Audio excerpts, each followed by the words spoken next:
আসসালামু আলাইকুম। 3 ম্যাচের টি-20 সিরিজের প্রথম টি-20 ম্যাচে আজকে মুখোমুখি হয়েছিল বাংলাদেশ এবং যুক্তরাষ্ট্র, যেখানে শুরুতে টসে জিতে বল করার সিদ্ধান্ত নেন যুক্তরাষ্ট্রের অধিনায়ক কোরি অ্যান্ডারসন। টসে হেরে ব্যাট করতে নেমে 34 রানের উদ্বোধনী জুটি গড়েন লিটন কুমার দাস এবং ওপেনার সৌম্য সরকার। বাংলাদেশের দলীয় 34 রানে ব্যক্তিগত 14 রান করে আউট হন ওপেনার লিটন দাস। এরপর নাজমুল হোসেন শান্তকে নিয়ে খেলছিলেন সৌম্য সরকার, তবে নাজমুল হোসেন শান্তকে বেশিক্ষণ সঙ্গ দিতে পারেনি সৌম্য। বাংলাদেশের দলীয় 34 রানেই ফিরে যান সৌম্য সরকার ব্যক্তিগত 20 রান করে। এরপর তাওহিদ হৃদয়কে সাথে নিয়ে বাংলাদেশকে নাজমুল হোসেন শান্ত টেনে নেন 51 রান পর্যন্ত।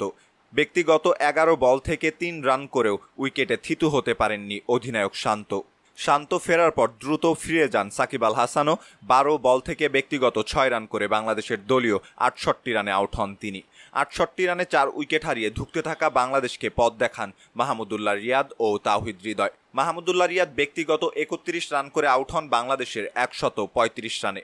মাহমুদুল্লাহ রিয়াদ আউট হলেও শেষ দিকে ব্যাট চালিয়ে খেলেছেন